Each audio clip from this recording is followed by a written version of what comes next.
Sneakers and Cleats, the podcast. Let's get to the high school hype squad. So we're going to do high school football for the rest of the time here. One of my favorite times of the entire week. TNL top 10 for week 5. I have a problem with Carlos once again. Steele lost, ended up losing to Westlake, which we'll get into here in a second.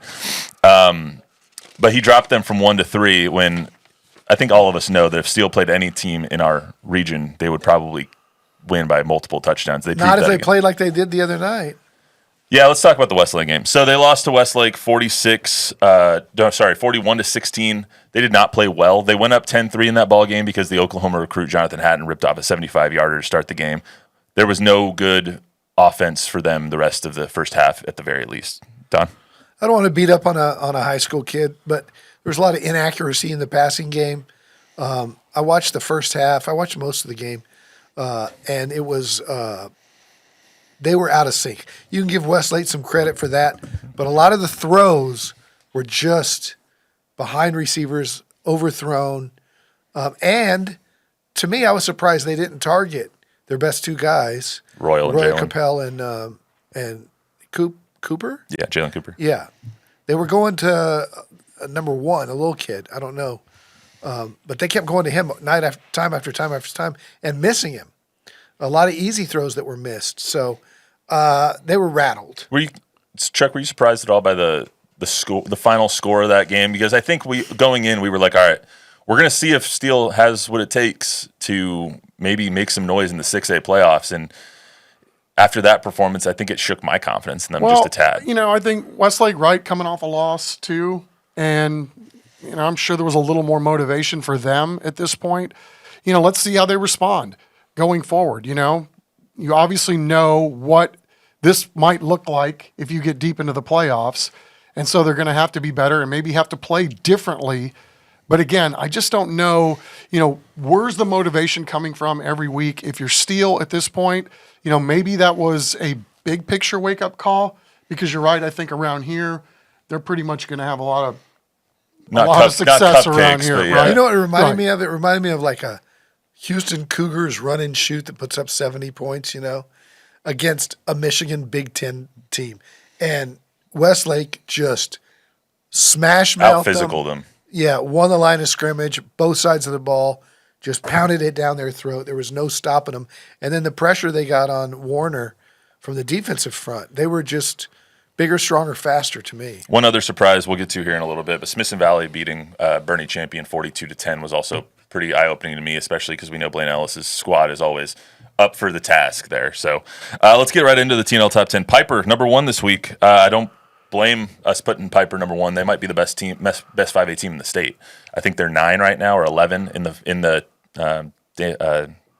Campbell rankings. They're playing Smithson Valley this week. It's going to be 2 of the top 16 teams in the state for 5A D1, and it's going to be just a banger this week in Piper.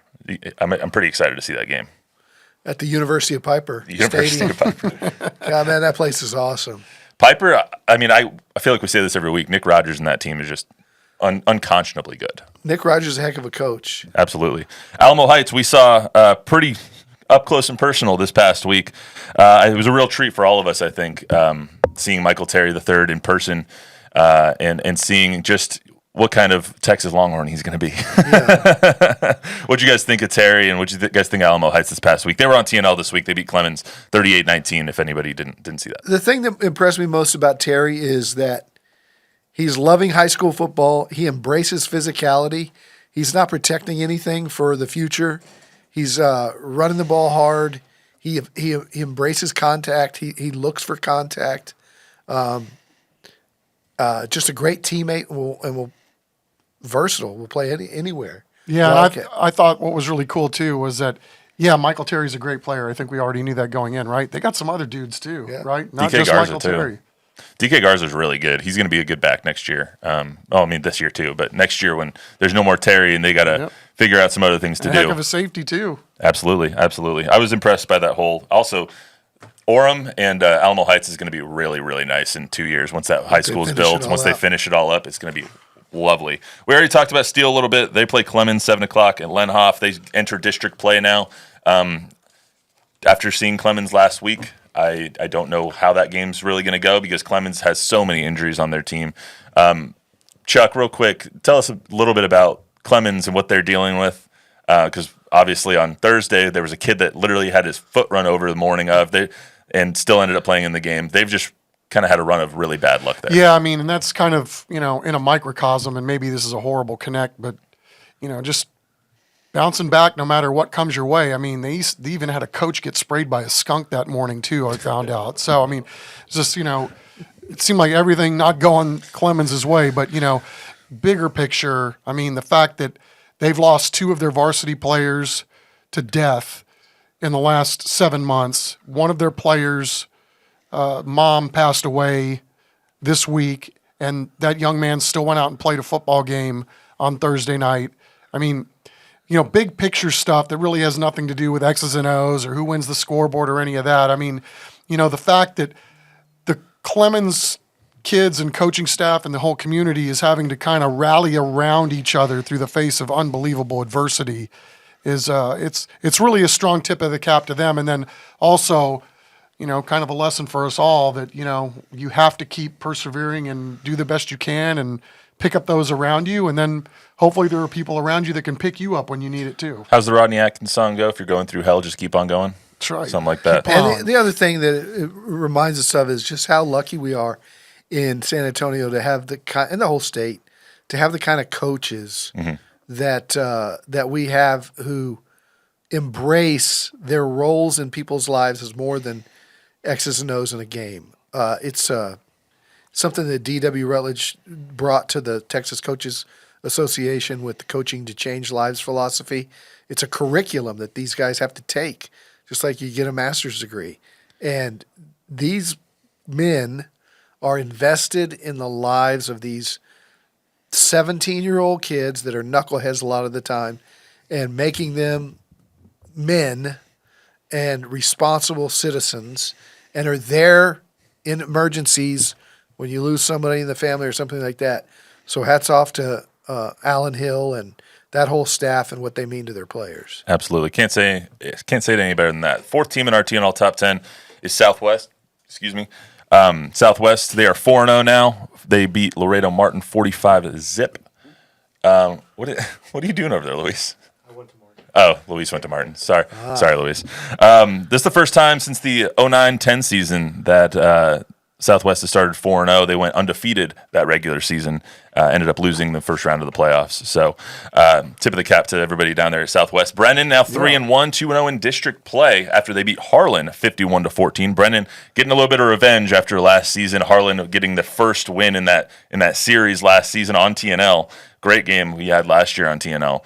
This year, 51-14, Brennan coming out and making a statement in their district. I would say so, right? Yeah. Especially where they started the season. Yeah. And then to beat Harlan, not just beat them, but to beat them like that, I'd say that might be one of those teams that ultimately, you got to look at down the road and go, okay, wow, this team's really made a lot of progress. They're racking up some impressive wins, too. You shut out Soto, you beat Smithson Valley, and then you kill Harlan the way that they did this past Not a weekend. surprise with Steve Baser. It's the same script as last year. It's like you lose big in week 1, and then you slowly get better throughout the entire season, which is why it's so hard to not overreact, but you can't overreact, especially in the non-con play for these high schools, and really for football at every level.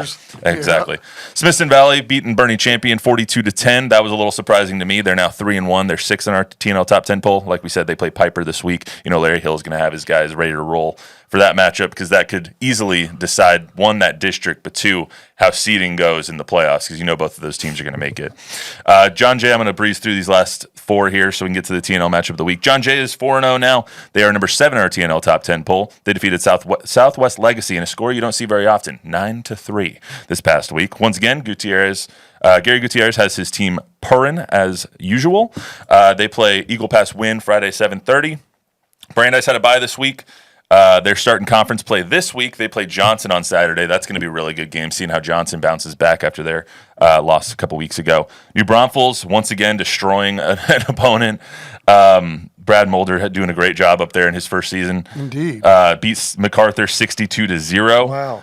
And they're 3-1, 1-0 in district now, and they play Victoria East Friday at 7. And then number 10 is a team that we're going to see on TNL this week. Taft is number 10. They beat Holmes 56-29. I was at that game to shoot it for us. They pulled out this like 4 lateral trick play that literally started to the running back. Running back goes on the wheel. They toss it back to the quarterback, a little flea flicker type thing. It was actually a really well-designed play. Cool. It's one of our plays of the week nominee. One of our plays of the week nominee. You can go to news4.com, news4sa.com and vote for that. TNL matchup of the week, guys. So we got Taft and Stevens. Maybe not the most highly anticipated matchup, but still a good one nonetheless, especially for a district play game. Ricky Stade, Chuck, has been there for a few years now. What do you get with a Ricky Stade coach team? Well, this year you're getting they're going back to their culture roots. He really wanted to concentrate on rebuilding what he brought when he got there, really make an emphasis on, making sure they're behaving, playing, everything that goes along with being a Taft football player the way they did when they came up. And I think the most fascinating thing about Stade and what he's done is there have been a bunch of his coaches that started with him here that have now gone to other schools that are doing the same thing and are automatically seeing the results. So, if I wanted a guy to come in and build culture or even rebuild culture, I think this would be the guy that I would immediately look to right off the bat. He could flip it. Both guys. Boykin's the same Yep. way. Boykin's, man, I got an opportunity to hear him speak. He's a motivational speaker. And I wanted to just jump up and run out of the room and do something. Go through a brick wall real quick? Yeah. And the way that he goes about every single day with his kids on the field and off. If I'm a parent, I'd want my kid playing for Anthony Boykin. Let's hear from Coach Ricky Stade first before we get to Mr. Boykin. Before the season started to now, you're 3-1. What have you learned about these young men that you're coaching that maybe you didn't know heading into game 1 of the season? I don't know if I didn't know it, but I learned that we can fight. I learned that we can handle some adversity because we've been in some crazy games, a lot of that because of our own doing. But we always find a way to continue to fight, and I'm proud of them for that. It seems like since the Eagle Pass game, it was like you guys have really kind of started to go ahead and find your rhythm. Are you kind of seeing that the offense is starting to come together, the defense is starting to play a lot better? Are you starting to see that on film? We finally put 2 halves together of football last week against Holmes, which we hadn't done all year, and that was the ask. Obviously, is we've had some good first halves and some bad second halves and so forth. So we were just excited to put 2 together and play a cleaner game, both offensively and defensively. What are going to be some of the biggest challenges now that you're going to face against a Stevens team, which record-wise doesn't look good, but they've still got the athletes over there, and it's still a good game? The style of play, they're going to make it ugly, going to muddy it up on offense and try to drag you into their type of game. And we got to play our game at the end of the day, and no matter what they do, we've got to dictate the circumstances and the way things go.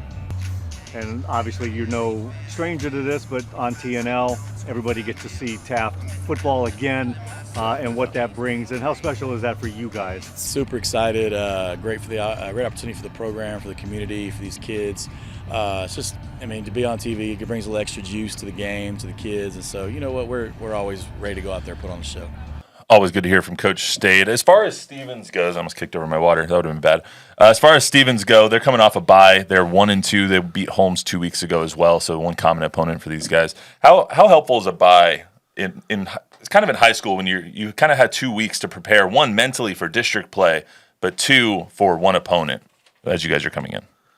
Well, also if you're 1-2, I think it's helpful to reset, and I think that could be beneficial for them. Yeah, I like the fact that you get more days of practice, right? You get to really fine-tune, and then you get another week to fine-tune, and maybe, have a really good hard scrimmage against yourself that first week. So always a lot of benefits, and then, too, it's kind of how most of these teams measure the season, right? In the NFL, they're doing it every 4 games. We'll sit back after the 4 games. Where are we at? Where do we need to get better? Where do we need to improve? Those kinds of things. It's the same thing on the high school level. Now they're going to come fast and furious, and you got to play at your best. And the ones that do are going to be the ones that punch their ticket to the postseason. Let's hear from Coach Anthony Boykin over at Stevens. You played 3 games. What have you learned about your young men after 3 games that you didn't maybe know about them going into week 1? Yeah, there's some, as you go through the course of a season, there's actually a lot of lessons that you learn. Off season, you try to, build a system in place, but until you're actually in the heat of battle, there's some things that you still have to figure out. So, probably one of the biggest things we learned was that we're actually pretty physical at the point of attack with the offensive line. Which was a pleasant surprise for us. We had some seniors returning. We had others who hadn't played before, so they've shown that they can, come off the football. Defensively, the ability to track and tackle has still been a process to tackle consistently. We've gotten better since week 1. It's a key. It's still a blocking and tackling game, so that's what I talk about with the kids all the time. So those are probably the 2 basic things that we've learned through these first 3 games. Are you starting to see all of the fruits of the labor of the fall camp, the summer workouts? Is everything now starting, it seems like, starting to come together especially on the offensive side of the ball? Yeah, I think so. We were disappointed in our production week 1, but it's gotten better week 2 and then definitely into week 3. So hopefully we'll continue through this, we call it the district tournament. We play in the SEC, the north side is tough, but we've gotten better each week. Obviously, you guys are worried about the game. Television is a secondary type thing for you guys, but it does get a chance to showcase Stevens community, and everything that you guys are all about. What does that mean for you guys, for this team, for this community?